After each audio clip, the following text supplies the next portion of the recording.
Awesome. So, my next question to you is, I guess you mentioned, but I want you to go into a little bit more details about why and how did you start making art? How and why? How, I think it's more so the family and the ties that I had with my grandfather and my mom just wanting to nourish and flourish that. So she put me in art classes with a local artist back in Philippines, and so that's when it started progressing. I would just always go to art classes here and there, with junior high to high school, even to university. Yeah, I was like that too. All this art throughout my entire life. Wherever we would go, I was still practicing art, finding some art classes to just join and keep making more art. Yeah, you have to, yeah, for sure. Yeah. And also that you can't really, I think if it's a true passion, you can't really stop it. It's just part of you and it doesn't have a specific age. So. Yeah, totally. Yeah, I agree.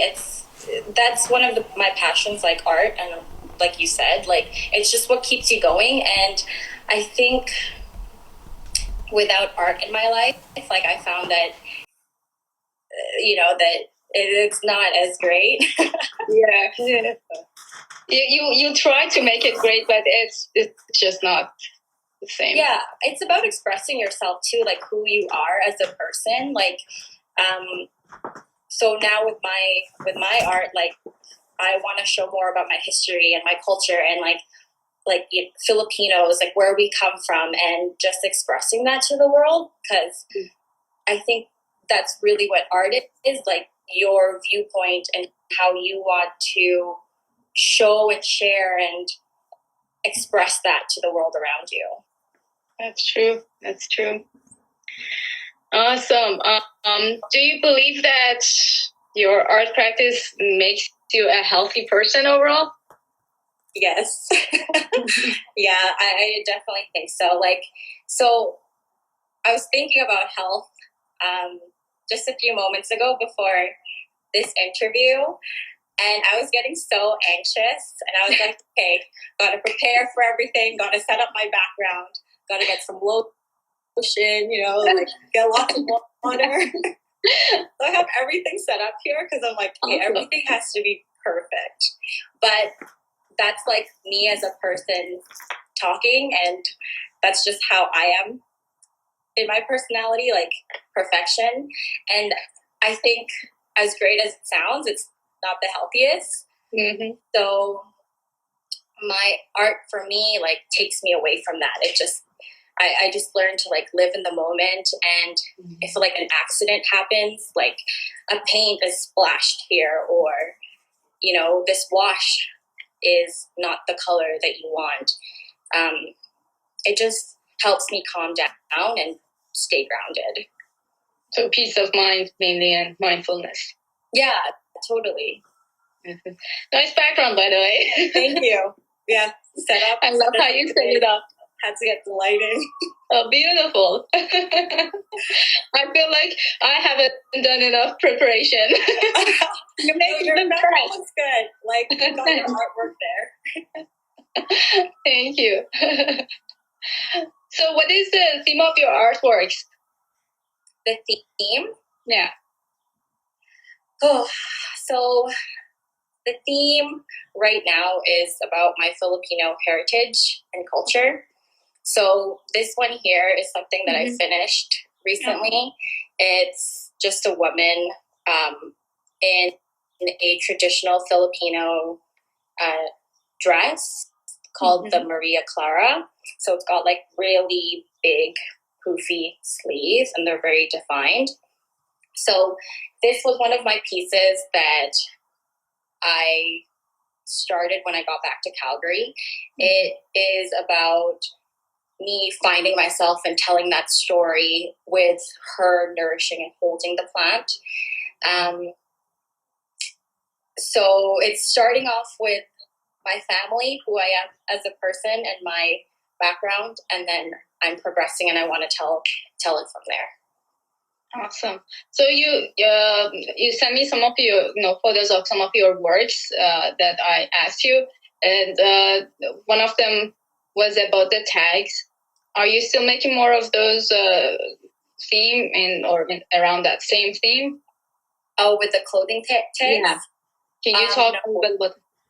No, not right now. Okay. Can you tell us a little bit more about those arts that you made too? Well, in university, when I was doing my thesis around fashion and society, I took clothing tags and I collected them. And I made them into a 5-foot life-size dress. So it's this dress composed of clothing tags, basically. And what I was trying to say is, there's a lot of brands and labels we wear as people. So not just physically on our bodies, but also through our personalities. We tend to label ourselves, and people tend to label us. That's true. I really like that kind of art that you made too. Just that it was more contemporary, but it's so difficult to save those. Like, there's nowhere to keep them. Yeah, I know. I've got them in my mom's garage. They're like stored at the very top, trying not to get it squished. But yeah. Nice. So, how many pieces of art do you think you have made so far in your lifetime? Have you been counting them? That's a really hard question. No, I haven't been counting. I mean, some pieces I'll also recycle, so I'll look back at some pieces and I go, ooh, what was I thinking? Like, that's ugly. So I'll paint over it and I'll use the canvas. So like this one is a reused canvas. Okay.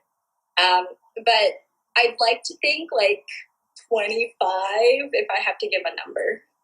Like 25 professional ones that you consider them as your best works. Yeah, I'd like to think so. Okay. That's good. Yeah, I do that a lot too. And I actually think the recycled ones look much better. Every time I paint over something else, I just like the texture. It just feels like there's so much history on it. Yeah, totally. I wonder when historians in the future look back at our works, they'll like scratch and paint and go, this was reused. I don't think they would think that way though. They're going to probably dig in a little bit further and they're like, what does this mean? And that one probably was like 3 years older, because they go through the age of it too, and they figure out how old a work of art is. So yeah, they can make up stories like, they probably think that we meant something, and then 2 years later we added something else to it. There's so much mystery around it. Well, that's how you'll become more famous. Yeah. Definitely. All right, Nick. Yes. I think there's a lot of people, well, yes, I do. I like collaborating. Right now with my practice, and as I'm exploring myself, like I don't have that space to collaborate. However, moving forward in the future, once I've established my style and my voice, I think once that voice becomes stronger, it allows for creativity and that collaboration. Yeah, I think it naturally will happen eventually. Yeah, totally. Yeah, I mean, I collaborate with Michael sometimes. You do? Okay, good. Well, yeah, back in university, right, Mike? So. Oh, is he on there? I should talk to him. Yeah, but we should collab, Michael. This is a call out for you. I'm calling you. Yes, yeah. That's awesome. All right. What is your perspective on art and creativity? I know you kind of touched based on it through other questions, but give us some more in-depth answer. On, you said creativity and art and creativity. What do you define?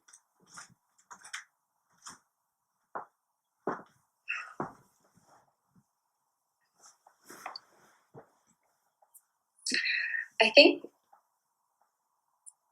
it's mainly a person, so an artist view and perspective on that world, like, and how they want to convey, communicate, and express their perspective or their story. I love the art community just because it brings a lot of people together, and it's very subjective that anyone can connect to a certain level. So that's a nice surface level of what I think art is. Yeah, I would say the deeper level would be just empathy. It creates more empathy for us. Totally. And can you go deeper into that? Yeah. Well, I guess we out how creativity can help others. So I had to define what creativity is first, and then go into what art is. And when I was back at university, I tried to find some answers for what art is, especially in today's world, because the art world is also evolving all the time, and I think that's something that most people who aren't involved with art or artists do not realize this. That's why their perspective on art is that, it should be a painting, or it has to, or it has to be a realistic painting, something that I look at it and I understand it. And if I don't understand it, it's not a good art. Or it's, like these kind of perspectives that I have been hearing a lot while I was going through school. And then meanwhile, we were learning so many different things in art theory classes, and, things that it's not looking like a traditional art making, but yet that's part of the art history now. And so it kind of left me as an artist confused with my tools and talents and abilities, and what am I trying to achieve with my art. And so even though, professors and teachers were trying to help and guide us, I still felt like I'm still very confused and lost. I'm not sure. What am I supposed to be making with my art, and what is art, So then the more I was trying to figure out a definition, a better definition for art in today's world particularly, was that I came to the conclusion that it's a pretty much just a practice, a hands-on experience for practicing positive psychology. Because as an artist, we apply this, we apply positive psychology in our art practice, but very unconsciously, it actually becomes part of us and part of our mentality as well. And the whole process that the creative process takes, or any art or any piece of art that we're trying to create, the whole process that we go through are those stages that someone who is practicing positive psychology would go through, like dealing with challenges, having empathy, and trying to come up with new solutions, decision making, patience. These are all those characteristics that someone who wants to be successful in their life and have a happy life should really practice them. But we are pretty much just practicing it through our art practice, but it's more hands-on experience. It has a product that gives us at the end, and that's our artwork. So that's my perspective and my definition of what art is. And creativity is pretty much that tool for us that we can use it. And so that's why I connected this whole art to the health and how it is actually helping us to become healthier overall. And not only that, we have been practicing it ourselves. I try to bring it into the communities too, and see if someone who has never painted or anything, or never have practiced any form of art, and if we would introduce that to them, and keep them accountable to do it, consistently for some period of time, would it really make any difference in their health or not? And it did. So I think that's pretty much what I define as creativity. It's good for us that we are, familiar with it and we are using it. But I think that there's so much deeper layers underneath it that we as artists probably don't really put that much attention. And I think it's good to know, because this is the way that we can also introduce ourselves to those people who aren't very familiar with art, or have these questions in their head that, like, what is art? Or like they don't understand that art is also evolving. Like you can pretty much stand silently in a corner and call it art these days. Yeah, right? Like that, those performance arts, right? Yeah, right? So how do you define that to someone who is thinking that art is particularly just a painting that shows a horse, that, it's very clear, and they can admire it only because they can see what it is, and they admire it even more if it's even more realistic looking, or they think, oh, it's such a great technique that they use. But to us, that's very old. We're like, okay, well, it's good, like everyone can actually develop that technique. It's not like it's undoable or unachievable. What's next after that? Right. So that's why we get kind of connected to our mental health and mental abilities and mental power. Like Marina Abramovich, her artworks, she's a performance artist, and I think she's been doing it for about 50 years now or so.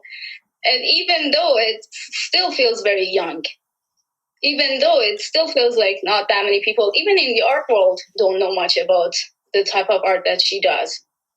But it's very powerful. Yeah, it's really like a white blank canvas. So up in a gallery, people question, why is this art? Well, it's about what you extract and what you experience as a viewer, and what goes through your thought process and your own past and history, maybe childhood. Yeah, right. That is art form in itself. Definitely, yeah. But you see, like, even questioning these questions goes back to someone who always does question. Most people don't have questions. Well, it's about staying curious too, right? So questioning, like, why is this a white blank canvas, and why is it worth $1 million? Exactly. Yeah. Yeah. So staying curious about the world and always asking, like, what's going on around you. Right. Yeah. Again, that's also part of positive psychology. Yes. Yeah. And the other thing that I also think is that practicing art helps us to increase our emotional intelligence, because that's pretty much what we do. We, as artists, I think one of the main jobs that we do is contemplate and think about our emotions. Yes. And a lot of time just dissecting our emotions, like, why am I feeling this way? What happened? And then we try to express it through our art. Yes. Like, whereas like other people who aren't necessarily practicing art, they don't even have time to think about their emotions. They just go through anger and, or like all the emotions that they're experiencing. They just go through it, but they don't really spend time on thinking and reflecting on it. Right. That's probably why people say artists are very emotional people. We wear black all the time. Because we're very in tune to that, right? Yeah. Yeah. Awesome. Let's move on to the next question. Sorry, I'm talking too much. It's supposed to be interview of you. No, I like this conversation. So it keeps the flow going. It's not just about me. It's about you too. Good. So what are you working on right now? Are you making anything? Yes, I'm slowly practicing and getting some stuff out there. So this one over here is just pending. It's in the works. It's very slow. The way I work is I plan it out as much as possible in my sketchbook, and that's, I think, my perfectionism trying to come through. And when it actually gets on canvas, sometimes it doesn't work out, so I have to like pause, think, maybe like put it away, hide it, and then get back to it. So right now it's a slow process. I think once the flow, ignites again, then I can get more out there. So you're waiting for the spark. Yes, I'm waiting for the fire. Okay. Are you working right now too, or for the quarantine you're staying at home? Oh, I'm working from home. So working from home. Has any effects on your creativity or art? Yeah, it has. I have thought about actually grabbing a studio space once this whole pandemic is over, or once everything is available, and renting that out for a few months, seeing how that works out. It helps to enter a space and go, I'm going to work solely on my art. Right now, when I come home, sometimes you get distracted watching TV, or you want to lay in bed or take a bath. So by having a separate studio space, I don't know if you have one yourself. It's definitely a privilege, I think, to have a separate studio space. I think it's just going to help with the mindset of getting into, okay, let's do this. Let's get some work done. Yeah, no, definitely. No, I think I've been in my bedroom /studio /office /everything else for one thing. Yeah, like all in one. It's literally like a 10 by 10 feet space. It's not a huge room, but and it's pretty compact. I'm running out of space pretty much. Like literally, I have artwork all around me, but I like it. It's been good so far, but you're right. Definitely, if there would be a chance of having a separate space, it helps with your productivity as well, and just having a very focused mind on what you're going to do today in your studio, and you will be making something instead of just waiting for the spark or the fire to come. Yeah, totally. I don't know how the Calgary art scene is right now when it comes to studio spaces, and how available they're making it to artists like us, and cost. I haven't looked into that yet. I don't know if you have any insight. I did look into it. I just felt like I couldn't afford it for now. I prefer to save that amount instead for myself. It just felt like the cheapest place that you could find it would still be $300 a month. So I see. Yeah. That's maybe we can share a studio space. Who knows? Yeah, like if we could share, that would be nice. Like if there's a bunch of us and we can just share a space together, that would be different. But if just one person and like you're not actually still making any money from your art, it's not really. I think it doesn't make sense to spend that much money. I prefer my bedroom /studio still. A lot of people also do exhibitions where they bring in their friends and family into their home, and then they showcase that way. That would be like a nice, fun, different way to do things. Yeah, that's something we can actually think about and work on. Right? It would be good collaboration too, yeah. Right? There we go. There's a collab right there. Nice. Yeah, we're going to work on that. Awesome. Next question. What are your recommendations for those people who want to start making art? Just do it. Just do it. Okay. Yeah, I think start off small if needed, like with your doodles and drawings, and then start off on a small canvas and then progress from there. I know a friend who does paint by numbers, and that's a great way to start as well. If you need like the paint already set up, if you need like the drawing already there, those are great small starters, and then see where it takes you, because I think art is just about the flow and creativity and the process. Right. Awesome. So let's move on to the next question. Who are you most inspired by for yourself and your art?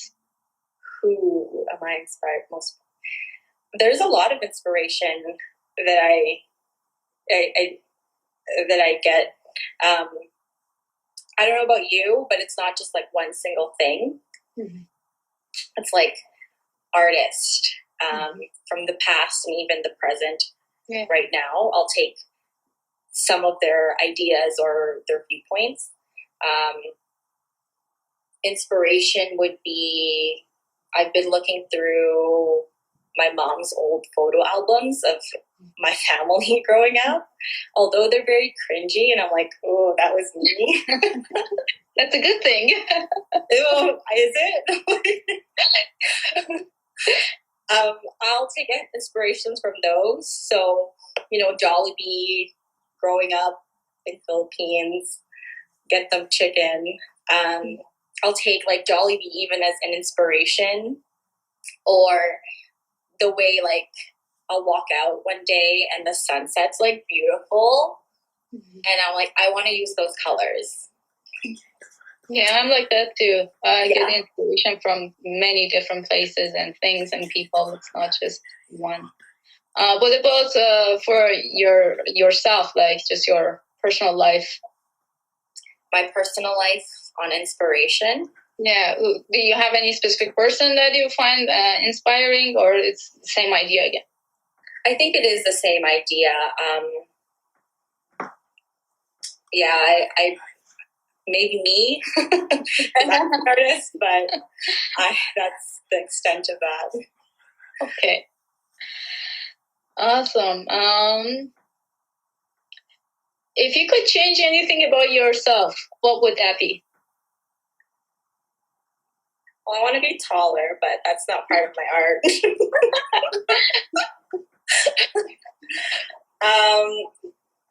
Are you talking about art-wise or personality-wise? Both. Both.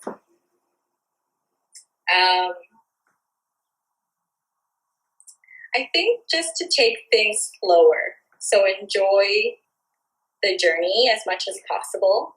I'm doing that right now with quarantine. I think it's really helping to just slow down and be in tune to what's going on around you without actually being busy.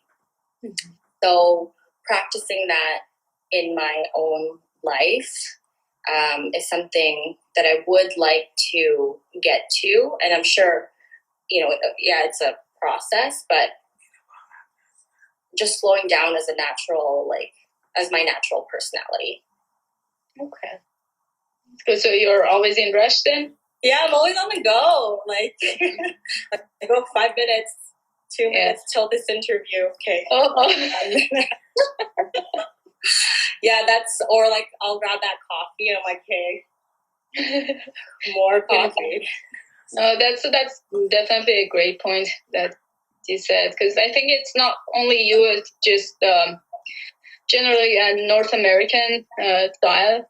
The people are always in rush, like, on the go, and there is not that much time for just relaxing. Mm-hmm. And if they do relax, they just take a vacation. But the vacation by itself is another type of stress too. You think that you're going to take rest, but just like packing things and going to the airport or however that you're going to get there by itself is going to add another stress on you.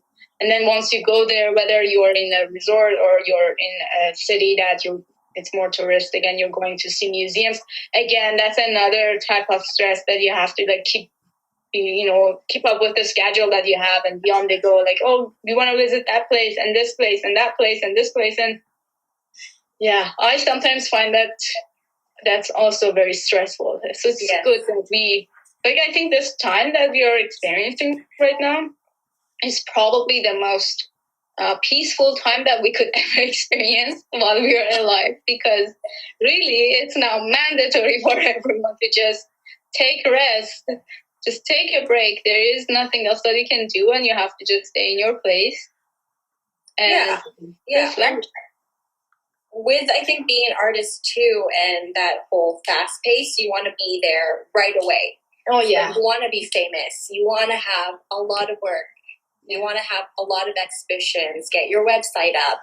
And as much as that's great, and whoever is there at this moment, and being able to communicate with all of them and provide the kind of service or art or whatever that it is that you're offering them, if you're not prepared for it. So you're right. Like, we are always on the go. We want to create more. Like, let's just put more out there and get there faster and quicker. But for what? Like, you have to experience every moment and just appreciate every moment that we are going through. Yes, yeah, 100% agree. Awesome. Let's superpower. What would that be? Superpower. Rule the world? No. Aren't you doing that already? I don't know. I thank you. I mean, so superpower would be to multiply myself. Okay. So just because I like to get a lot of things done. So if I have to host like a dinner party, like I'll be the one cooking, I'll be serving you. So I think just the ability to multiply is like really cool. And if you see, you know, me walking down the street, that could just be like one of my counterparts. That's actually really cool. So you just want to have more presence everywhere. I guess that's what it is. That's a good way to put it. That's really interesting. Yeah, but then, you know, another way of looking at it would that be, you know, it's time to have children. Oh, I see. Okay, that is one too, but they can't cook, so yes, it takes some time until they can. Yeah, I'll project that for like years from now. Yeah. I always think that the best blessing anyone can have is having good children. Yes. Because then you pretty much have multiplied yourself on them, and they take care of everything for you. That's very true. Awesome. Ethel, so how our viewers can reach out to you or view your works? How can they talk to me? Well, they can say hi. I don't have a website right now, so everything is in the works. But I would like to have that up and running soon. So soon could be like a year. Years. Take your time. Yeah, take my time. I'm not quarantining, so. But right now, I think it's just really through my Instagram. So just messaging me on there. I do commissions on the side, but right now I'm just really focusing on my own personal work and body of work. Awesome. I just wanted to mention that you are also a great photographer. I'm not sure if you're still doing that, but for whoever that is interested, they should look you up. Oh, thank you. I appreciate it. Yes. You're doing it still? Not as much right now. I'm focusing mostly on my paintings. But I do love photography, and if it's an opportunity, I'm happy to look into it. Awesome. Great.